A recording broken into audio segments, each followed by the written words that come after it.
இலங்கை தமிழர் அரசியலில் பல தசாப்தங்களாக தொடரும் உரிமை போராட்டத்தின் ஒரு முக்கிய குரலாக திகழ்பவர் கஜேந்திரகுமார் பொன்னம்பலம்.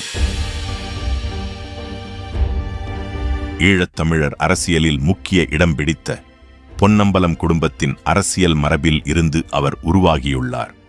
பொன்னம்பலம் அவர்களுக்கு பிறகு அவரது மகன் மாமனிதர் குமார் பொன்னம்பலம் அவர்கள்.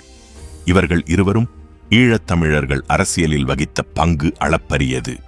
இப்போது பொன்னம்பலம் அவர்களின் பேரனும் மாமனிதர் குமார் பொன்னம்பலம் அவர்களின் மகனுமான கஜேந்திரகுமார் பொன்னம்பலம் ஈழத்தமிழர் உரிமை அரசியலில் தவிர்க்க முடியாத ஆளுமையாக தொடர்கிறார்.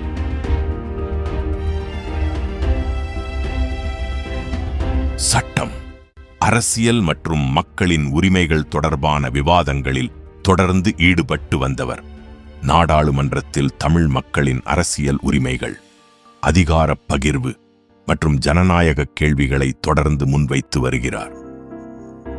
அரசியலமைப்பு, சுயநிர்ணயம், மனித உரிமைகள் மற்றும் அதிகாரப் பகிர்வு தொடர்பான நிலைப்பாடுகளுக்காக அவர் அறியப்படுகிறார்.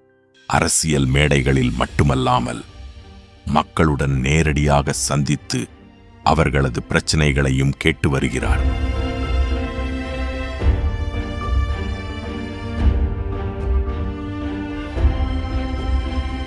அவரது ஆதரவாளர்கள் கொள்கை அடிப்படையிலான அரசியலை உறுதியோடு விட்டுக்கொடுப்பில்லாமல் முன்னிறுத்தும் தலைவராக அவரை காண்கிறார்கள்.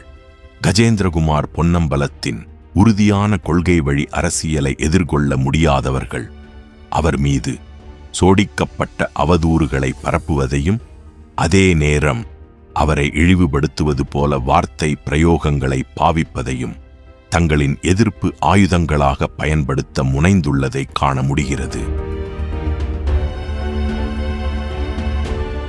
இவ்வாறு கஜேந்திரகுமார் மீது அநாகரீகமான வார்த்தை பிரயோகங்கள் பிரயோகிக்கப்படுவதை அவரை அரசியல் ரீதியாக எதிர்கொள்ள முடியாதவர்கள் ஊக்குவிப்பதையும் காண முடிகிறது. அரசியல் அறியாதவர்களும் நாடாளுமன்ற அனுபவம் இல்லாதவர்களும் பொதுவெளியில் எப்படி பேசுவதென்ற நாகரீகமும் அறியாதவர்களும் கஜேந்திரகுமார் மீது அவமரியாதை சொற்களை வீசும்போது அதனை ஊக்குவிக்கும் மற்றவர்கள் தாங்கள் மிக தவறான அரசியல் கலாச்சாரத்தை ஊக்குவிப்பதையும் அதே நேரம் இவர்கள் வளர்க்க முற்படும் இதே தவறான அரசியல் கலாச்சாரம் தங்களுக்கும் பாதகமாக அமையும் என்பதையும் மறக்கக்கூடாது. கஜேந்திரகுமாரை அரசியல் ரீதியிலும் கொள்கை ரீதியிலும் எதிர்க்க முகாந்திரம் இல்லாதவர்களே இவ்வாறு நடைமுறை நாகரீகத்தை மறந்து செயற்படுகிறார்கள் என்பதை மக்கள் நன்கு புரிந்து கொண்டுள்ளனர்.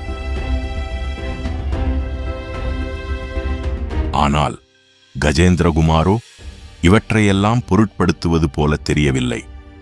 அவரது பாதை தெளிவானது, கொள்கை வழியிலானது என்பதை அவரது நடவடிக்கைகள் எடுத்துரைக்கின்றன.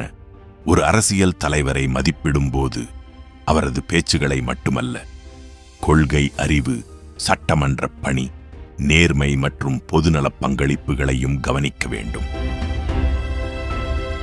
ஜனநாயகத்தின் வலிமை அதன் தலைவர்களிலும் மட்டுமல்ல, அவர்களை மதிப்பிடும் விழிப்புணர்வுள்ள மக்களிலும் உள்ளது.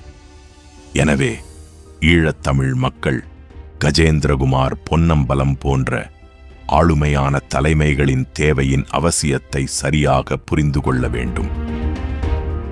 1000 கைகள் மறைத்து நின்றாலும் சூரியன் மறைவதில்லை.